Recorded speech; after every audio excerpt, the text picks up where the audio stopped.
sommes le mercredi 22 mai. Les jours passent. Les jours passent vite. Ou pas.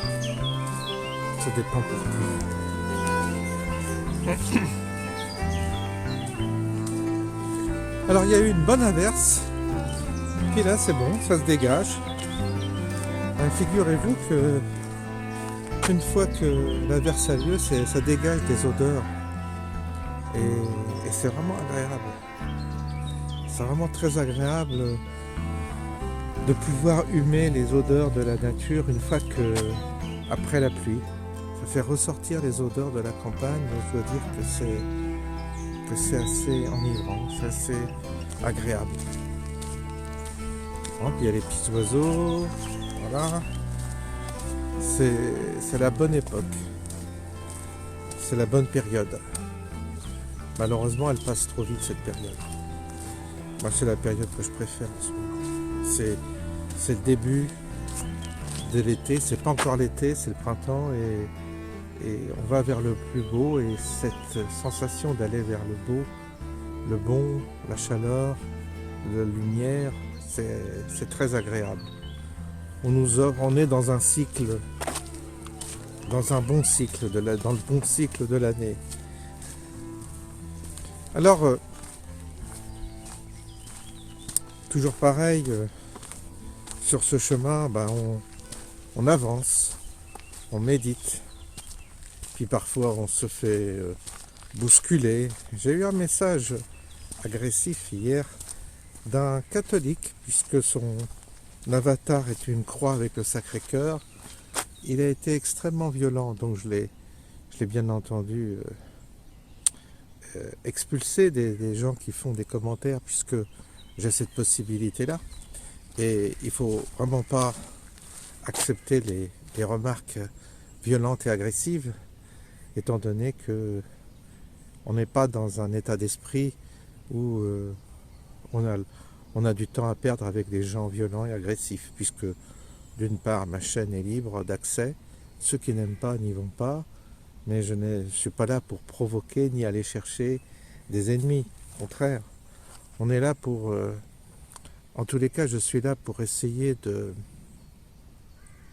proposer quelque chose qui correspond à ma manière de ressentir les choses, de voir les choses, et puis c'est sans projet, il n'y a pas de projet derrière, il n'y a pas une ambition particulière, ni de calcul particulier, c'est gratuit, c'est comme ça passe dans ma tête, je le dis ce que je ressens au moment où je le dis sur ce chemin.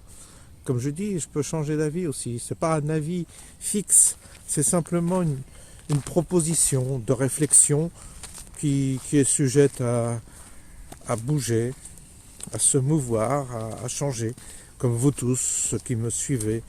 Maintenant, vous savez, vous êtes nombreux à me suivre, à écouter mes pérégrinations et donc, vous savez, vous êtes habitués, vous dites, voilà, aujourd'hui, voilà, on a telle inspiration, mais elle n'est pas du tout, c'est pas une idéologie, c'est pas quelque chose qu'on va écrire, qu'on va marquer sur le marbre comme une vérité révélée, non, c'est simplement une forme de tâtonnement avec les mots qui essaie d'approcher ce qu'on appelle la vérité, qui est une vérité bien relative, et puis c'est tout.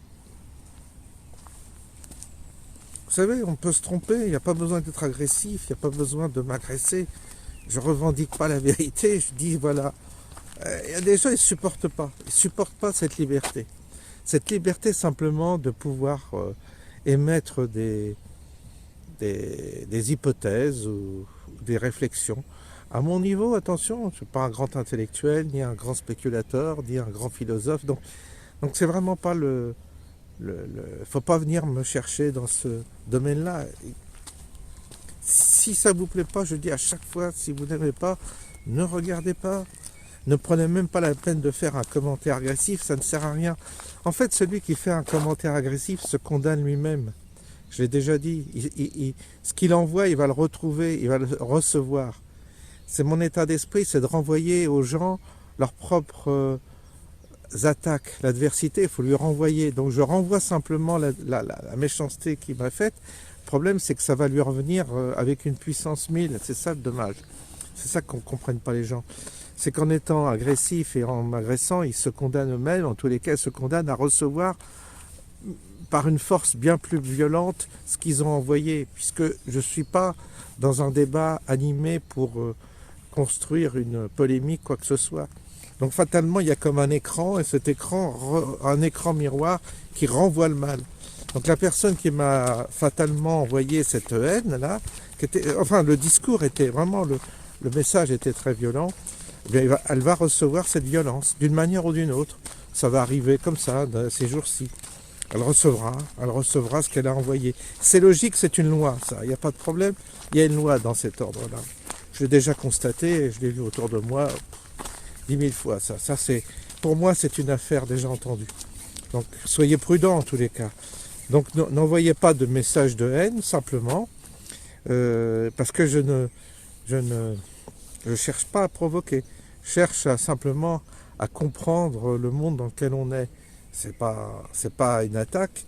Alors, il y en a qui, parce que ça fragilise leur concept, ça fragilise leur conception de la religion, ça fragilise leur mécanisme de croyance, ça fragilise, mais je les fragilise pas, ils m'écoutent pas, qui restent dans leurs convictions, qui restent dans leur catéchisme, qui restent dans leur dogme, ça m'est vraiment égal, c'est eux que ça concerne, c'est leur vie. S'ils ont envie de vivre dans un dogme toute leur vie, amer, avec une revendication de revenir à ce qu'était la France au 19e siècle, bah c'est leur souci, c'est leur problème. Qu'ils restent dans ce schéma-là, ils resteront jusqu'à la fin de leur vie, ils mourront avec cette idée, mais c'est pas mon souci. Moi, c'est d'avancer à travers l'époque que l'on est, d'avancer vers quelque chose d'autre, puisque on ne peut pas revenir en arrière, c'est pas possible. On ne peut pas revenir sur un... On n'a plus la mentalité d'autrefois, donc notre mentalité a changé, et c'est avec cette nouvelle mentalité qu'on doit faire. On doit faire avec, et on doit donc s'adapter. On doit se... Quand je dis s'adapter, on doit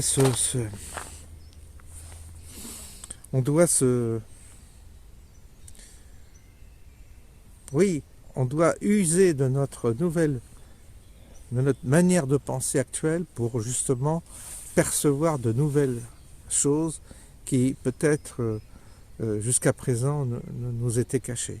En tous les cas, on doit se servir de ce que l'on a pour avancer et non pas pour rester arc-bouté sur un schéma vieilli, dépassé, quoi. Ça sert à rien. C'est difficile, hein. On peut avoir la nostalgie, on peut regretter, mais c'est une erreur de vouloir s'accrocher à des fantômes, de s'accrocher à des vieux lustres. Regardez les maisons, elles ont évolué. Vous voyez vivre dans un vieil habitat, un vieux château, tout ça, non? C'est plus l'esprit du moment, on n'a plus envie de ça. Et c'est beau, c'est joli, mais on est différents, on n'est plus les mêmes. Il faut l'admettre, il faut l'accepter.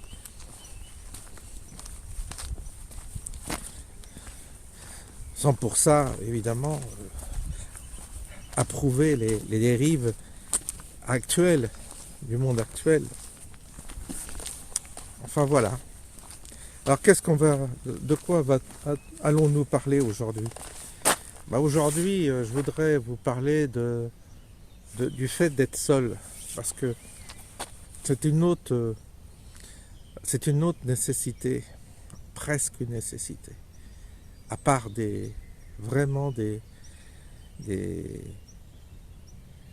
couples très fusionnels ou qui vivent quasiment de la même manière ou qui sont en harmonie totale, ce qui est extrêmement rare. Mais le principe d'être solitaire est important. Ça fait partie des règles également. Enfin, des règles. Ça fait partie des conditions. C'est plus juste de parler comme ça, des conditions. Et oui, pour avancer sur ce chemin de la découverte du monde intérieur, il y a presque nécessité à être seul. C'est pour ça que si les circonstances de la vie, divorce, séparation, décès, vous conduisent à être seul, il faut que vous sachiez que c'est une opportunité. Et que d'être seul, c'est une chance, vraiment une chance. Et pas un destin malheureux ou une forme de destin maudit. Non, non, être seul, c'est une chance parce que il n'y a que comme ça qu'on pénètre en soi. Il faut absolument être seul pour pénétrer en soi. Là encore, je fais référence aux règles communautaires des monastères, des couvents. Les moines sont... Bon, à la Chartreuse, ils sont vraiment seuls. Mais la vie communautaire, dans un monastère, c'est une vie communautaire de solitaire, puisqu'il y a des règles qui font que on n'est pas pollué par justement la présence des autres. On essaie d'organiser la vie de façon à ce que chacun se retrouve soi. C'est des règles de sagesse. Pourquoi? Parce qu'ils avaient, pour le coup, les anciens avaient compris qu'il fallait être seul pour pénétrer le mystère intérieur. Et cette solitude, il faut la prendre comme une grâce, vraiment. C'est un mode de vie, presque une ascèse, mais un mode de vie qui est très bien fait, qui apporte énormément de bienfaits. Pourquoi? Parce que, d'une part, vous n'êtes pas distrait par l'autre, par la présence d'une autre personne. Vous n'êtes pas provoqué, ni attiré, ni emprisonné par l'autre. Parce qu'il y a des tas de situations où l'autre peut prendre le pouvoir, peut polluer votre état d'âme, peut vous perturber, peut vous affecter mentalement, sentimentalement, émotionnellement. Donc la solitude est vraiment une chance d'échapper à l'éventuelle pollution de l'autre qui est à côté. Il le polluera inconsciemment, sans le vouloir, mais il risque fort de vous polluer. Surtout dans une époque comme la nôtre, qui est une époque de divertissement. Je me souviens, vous savez, mon grand-père est un homme qui a fini sa vie solitaire, comme beaucoup d'hommes, et il y avait ma grand-mère qui était plus attirée vers oui, la distraction, le divertissement. Et donc mon grand-père vivait dans son coin et ma grand-mère allait aller voir ses copines, tout ça, de son côté. Alors mon grand-père, je me souviens, il vivait dans le sous-sol de la maison et ma grand-mère vivait à l'étage. Donc la grand-mère s'occupait des tâches ménagères et donc des tâches ménagères et des commissions, des courses, des achats. Et mon grand-père, lui, s'occupait de son potager. Il vivait dans son sous-sol, il bricolait. Il restait assis parfois, comme ça, sur son vieux fauteuil. Et puis il était tranquille dans son coin, il fumait son petit cigare en cachette. Et les deux vivaient séparément. Ils avaient trouvé la solution. Parce que, de toute manière, en vieillissant, on a besoin d'être seul. On ne peut pas être sans arrêt dans les pattes de l'autre.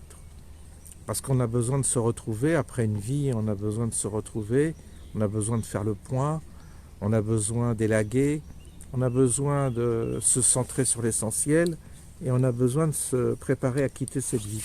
Plus on vieillit, plus on approche de la mort et donc plus on a envie de se recentrer, d'être dans le calme pour se préparer au passage.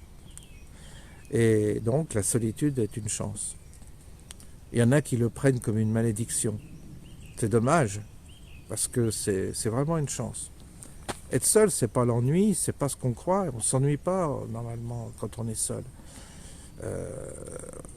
Les gens qui s'ennuient, c'est des gens qui n'ont pas de vie intérieure. Mais quand vous avez une vie intérieure, au contraire, elle s'enrichit, elle se nourrit de cette solitude. La solitude vous permet en tous les cas de l'enrichir, de la nourrir et de la développer. Et puis dans cette quête existentielle,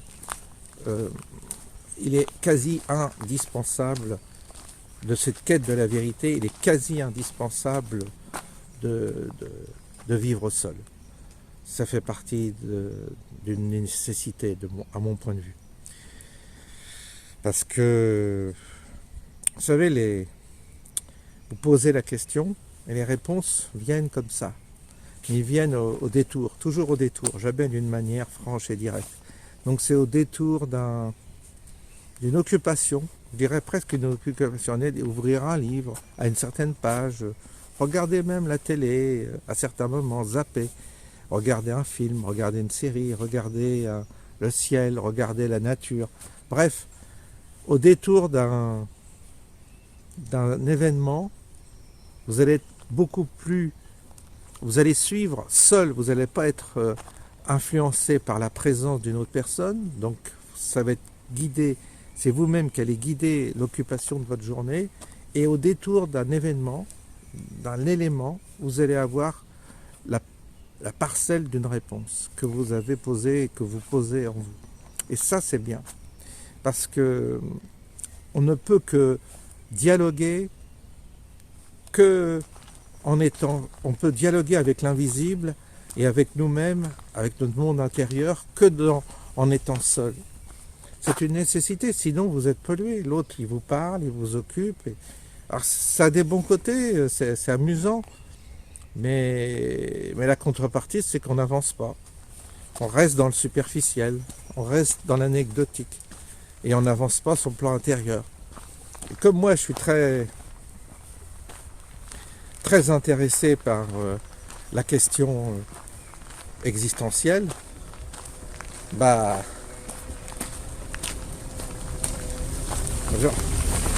comme je suis passionné par la question existentielle, c'est-à-dire arriver à creuser les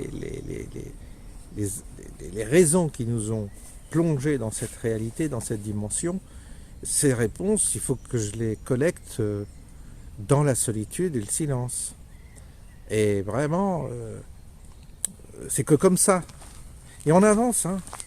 On obtient des réponses.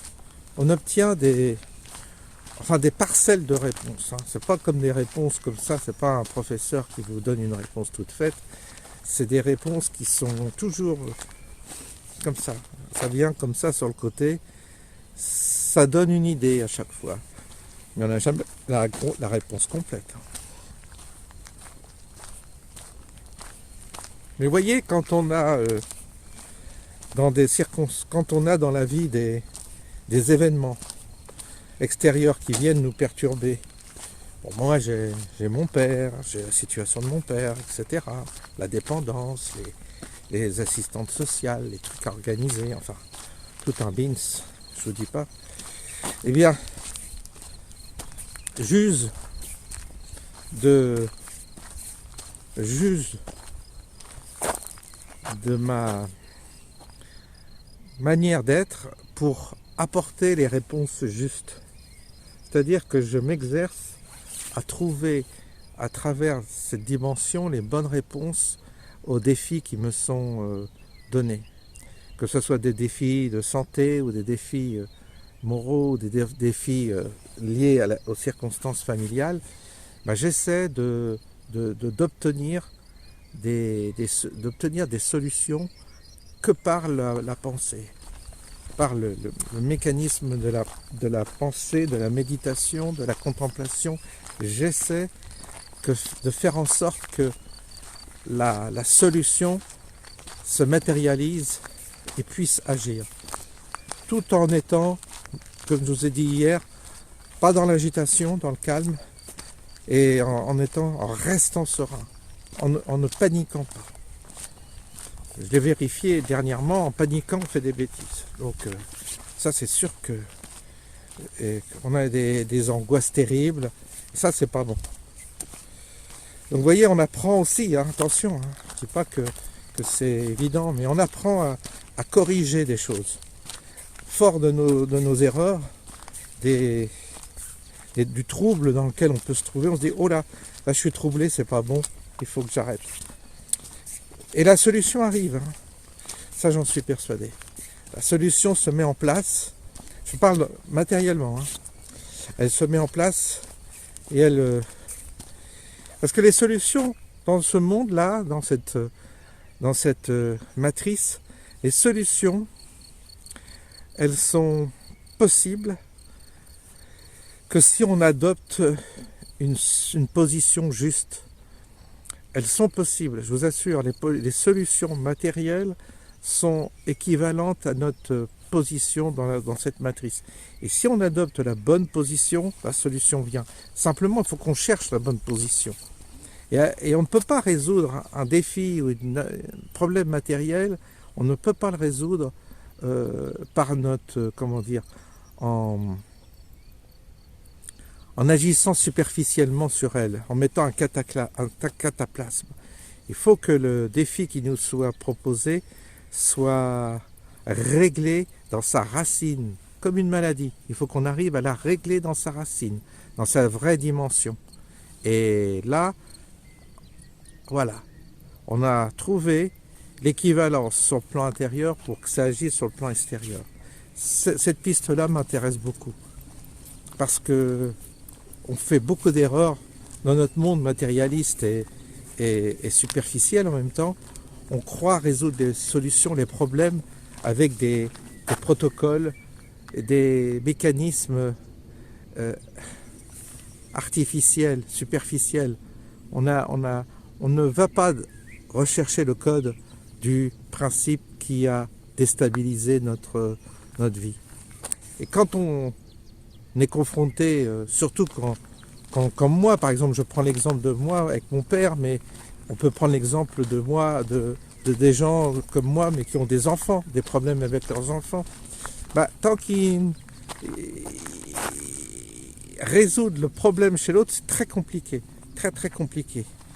Ça nécessite là aussi un exercice particulier, parce que autant sur soi, on peut travailler sur soi. Je parle d'une maladie qu'on a, un cancer, un truc qui est une maladie, là, un truc qu'on sent. On peut travailler, on peut essayer de le résoudre. Autant quand c'est une personne extérieure, c'est compliqué. Si vous êtes avec une personne déprimée, c'est très compliqué de l'aider. Et l'aider, ça ne veut pas dire justement ce qu'on croit. On se trompe souvent. En voulant aider, on se trompe. Et aider, ça veut dire peut-être parfois s'écarter, s'éloigner. Ça ne veut pas dire être à côté, la câliner et lui apporter un soutien presque affectif. C'est peut-être pas ça, aider. On ne sait pas ce que c'est que aider. Aider, c'est faire en sorte que l'autre trouve sa position, trouve sa solution. En tous les cas, que nous, on ne soit pas perturbés, ni qu'on ne se laisse pas entraîner dans la chute de l'autre. Que ce soit nos enfants ou nos parents, ou que ce soit notre conjoint. Il faut faire très attention à ça. Et je vois bien que la position qu'on adopte, presque de détachement, qu'il n'en est pas un, va être plus favorable à dénouer la situation que la dégrader. Et souvent, si vous voulez, on est mal positionné par rapport à ça, parce que on est pris par la culpabilité affective. Notre culpabilité est un moteur sournois qui nous perd, parce que on agit en fonction d'une culpabilité, c'est-à-dire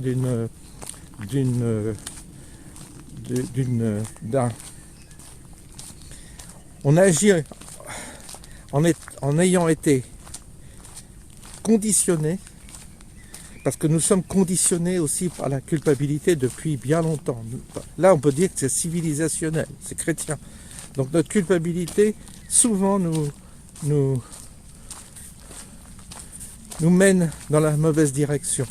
Et on est souvent esclave de cette culpabilité. Et donc on n'agit pas comme on devrait agir. Je parle par rapport à des ennuis ou des défis qui nous sont proposés à l'intérieur même de notre cercle intime. J'en parle en connaissance de cause. C'est pour ça le sujet est vaste, vous savez. Et il est important de travailler sur ça en profondeur et de ne pas imaginer que ça se règle d'une part avec des médicaments, mais pourquoi pas aussi. Il ne faut pas avoir non plus de préjugés trop là-dessus. Pourquoi pas? Ça peut aider aussi les médicaments dans certaines circonstances, avec discernement. Mais en tous les cas, on ne peut pas régler d'une manière superficielle la question en croyant avec des belles intentions ou des bonnes intentions nourries par une culpabilité, par exemple. Je dis bien par exemple, ça peut être autre chose aussi. fois, ça peut être aussi la haine, ça peut être aussi des reproches. Mais vous savez, les reproches sont une forme de les reproches ou la violence qu'on peut avoir vis-à-vis d'un proche peut aussi découler d'une déculpabilisation qu'on cherche à obtenir. Donc on va chercher le défaut chez l'autre pour justement ne pas être soumis à la culpabilité. Ce qui n'est pas bon non plus. Non, c'est la position. C'est une position. Et cette position, je vous dis qu'on la trouve quand on est seul beaucoup plus facilement que quand on est dans un brouhaha de monde et d'agitation. Donc solitude va avec non-agitation, comme hier je le disais. Eh bien être seul, c'est ça aussi. C'est une opportunité et ça aide à régler plus favorablement les problèmes que l'on a que si on était dans un contexte où justement on ne peut pas travailler ces questions-là d'une manière profonde et véritable. On expérimente, hein. Nous sommes des gens dans un laboratoire, on expérimente la vie. C'est comme ça qu'il faut voir la vie. On est des laborantins. Et on avance telle chose, on fait telle expérience, ça marche pas. C'est le monde intérieur, c'est comme ça. Il ne faut pas être à la recherche forcément de grandes extases, vous savez, de phénomènes paranormaux spectaculaires. Faut pas chercher là-dedans. C'est trompeur, c'est casse-gueule tout ça. C'est casse-gueule, malheureusement. J'ai vu ça, j'ai compris ça aussi. C'est très casse-gueule et ça sert à rien. À strictement rien.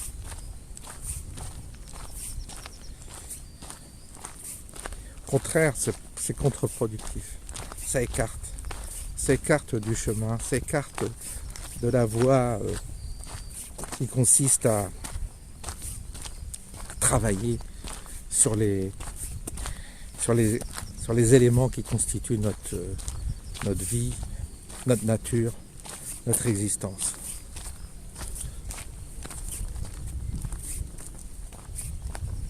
Voilà un peu vous voyez le sujet, comment c'est parti. C'est l'avantage de marcher sur ce chemin, parce qu'il est très inspirant ce chemin. Vous savez, j'en ai fait des vidéos et des vidéos sur ce chemin, avec à chaque fois des nuances, des réflexions sur la vie, puis parfois des coups de gueule sur l'actualité. Bref, il m'a beaucoup nourri ce chemin, je lui suis redevable et reconnaissant. Vous savez, j'ai une chaîne qui est en sommeil pour l'instant, que j'ai tout effacé. Bon, c'est une chaîne qui fonctionne plus. Je vais la réactiver et la thématique, ce sera le chemin. Je mettrai le chemin de François, je crois. Voilà, ça sera donc, ça reprendra, je reprendrai toutes les vidéos, uniquement les vidéos qui se sont faites sur ce chemin. Je crois que j'ai l'historique, je crois que j'ai l'intégralité. Donc je vais essayer de republier toutes les vidéos que j'ai faites sur ce chemin. Et ce sera le chemin, point final, quoi. Et puis, pour ceux qui veulent réécouter mes pérégrinations, ils pourront réécouter des vieilles vidéos et voir s'il y a de l'évolution, voir s'il y a du changement, voir si je me contredis. Mais je vais tout rééditer sur cette chaîne, qui est en sommeil pour l'instant. Je ferai ça cet été, tranquillement. Voilà, donc vous voyez, belle fin de journée. Le soleil est réapparu. Et on va en rester là aujourd'hui. Je vous souhaite une bonne soirée et puis on se dit à bientôt.